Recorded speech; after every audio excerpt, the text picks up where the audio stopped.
AI agents are everywhere, automating tasks and making decisions at machine speed. But agents make mistakes. Just one rogue agent can do big damage before you even notice.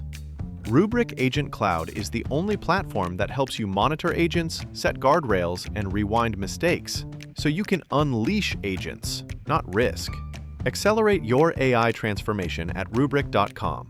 That's RUBRIK.com. Hey listeners, this is Peter, and welcome back to the History Shorts.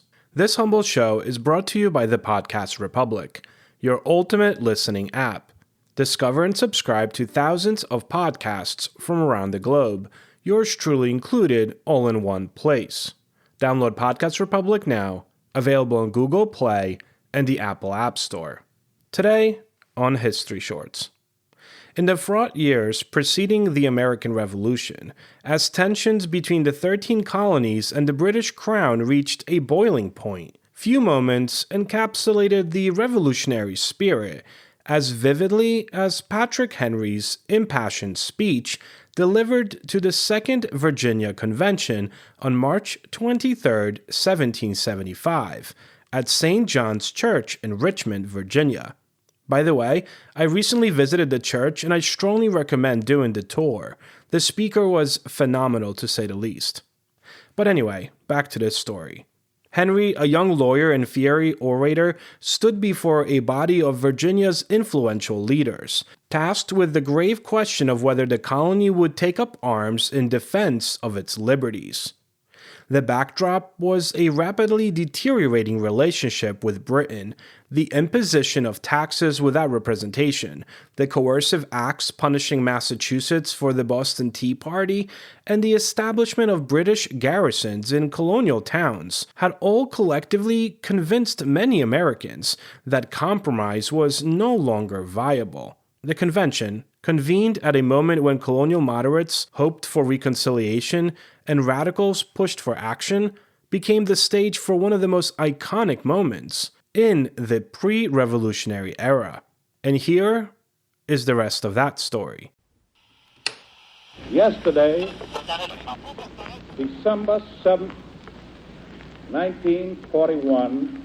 It's one small step for man, one giant leap for mankind. Mr. Gorbachev, tear down this wall.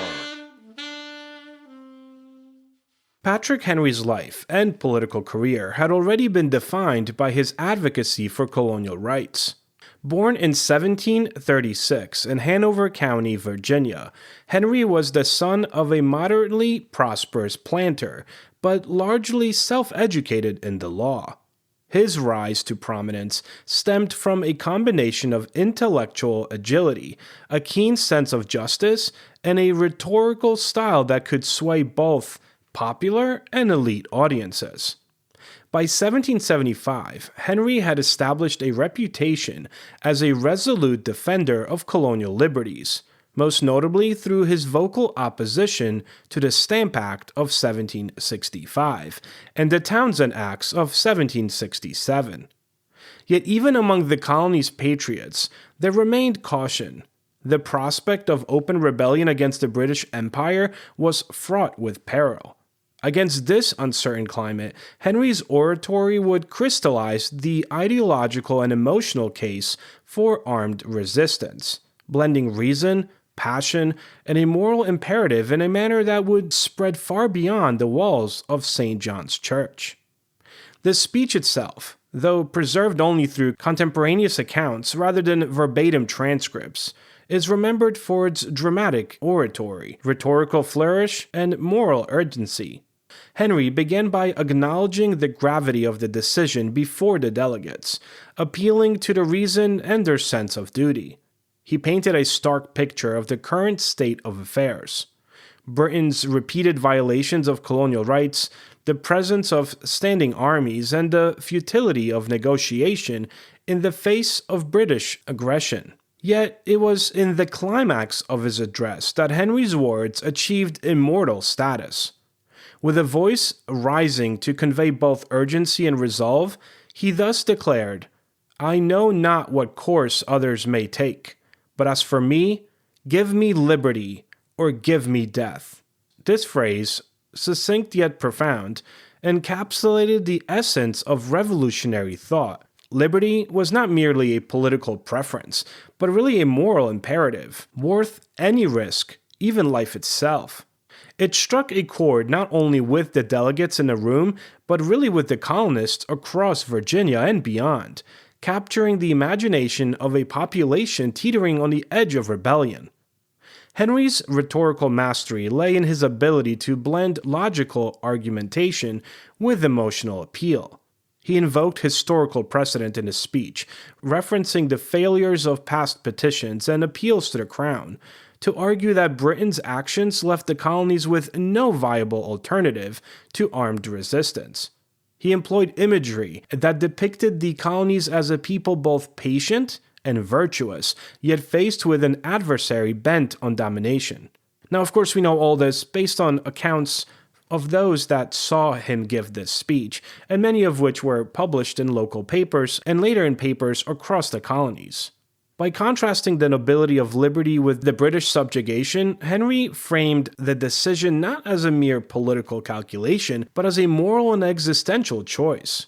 This elevated the speech from a tactical argument within a convention hall to really a clarion call that would inspire revolution. In emphasizing action over inaction, Henry's words implicitly challenged the moderates within the convention, who favored continued negotiation, creating a rhetorical pressure that helped push Virginia toward endorsing armed preparation. We're not talking war yet. We're talking just leaning towards preparing for one. The immediate impact of Henry's speech was quite significant. I mean, after all, we are still talking about it today. But back then, the Second Virginia Convention passed a series of resolutions calling for the colony to indeed prepare militias, signaling a decisive shift in policy toward open resistance. Virginia, as the largest and most influential colony, set a precedent that encouraged other colonies to follow suit, contributing to the rapid militarization of the revolutionary cause.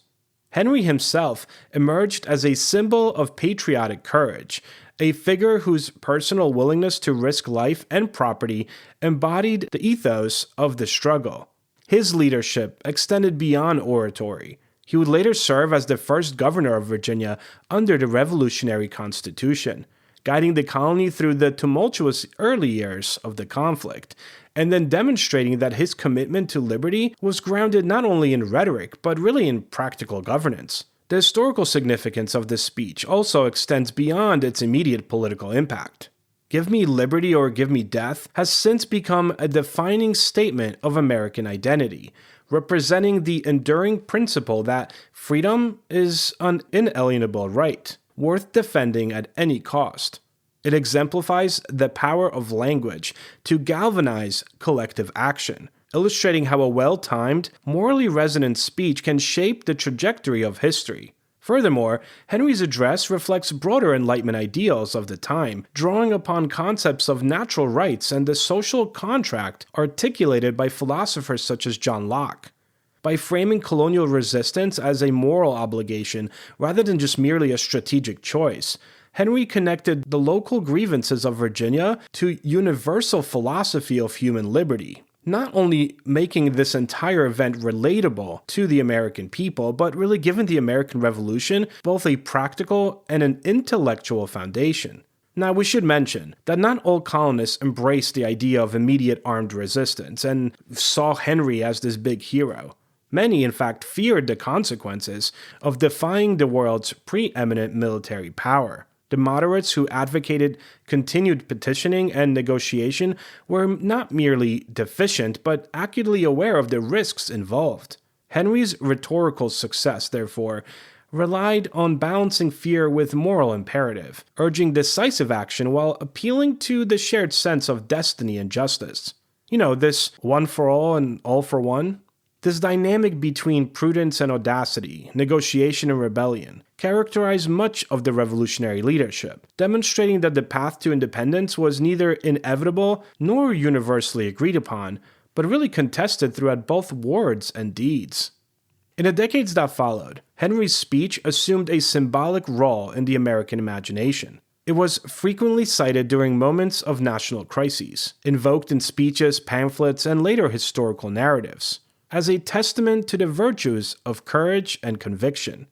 Educators and historians have emphasized its role in shaping revolutionary ideology, while the phrase itself entered the lexicon of political discourse as shorthand for the principle that liberty is essential to human dignity. While the speech was delivered in Virginia, the message resonated with colonists from Massachusetts to Georgia, illustrating the shared grievances and common aspirations that underpinned the revolutionary movement. Communication networks, including pamphlets, newspapers, and letters, helped disseminate the speech's sentiments, reinforcing a sense of unity and purpose among geographically dispersed communities. In this way, Henry's words contributed not only to immediate legislative and military actions, but also to the cultivation of a collective revolutionary identity, linking the political and emotional dimensions of resistance into a coherent narrative of American self-determination. Hopefully today's episode has inspired you to seek out and learn more about this subject. For answers to questions, sources for today's episode, to leave a comment, or check out upcoming guest announcements, visit www.historyshortspodcast.com or look for History Shorts Podcast on Facebook and X. Stay curious, and I will talk to you all tomorrow. AI agents are everywhere, automating tasks and making decisions at machine speed. But agents make mistakes. Just one rogue agent can do big damage before you even notice. Rubrik Agent Cloud is the only platform that helps you monitor agents, set guardrails, and rewind mistakes, so you can unleash agents, not risk. Accelerate your AI transformation at Rubrik.com. That's RUBRIK.com.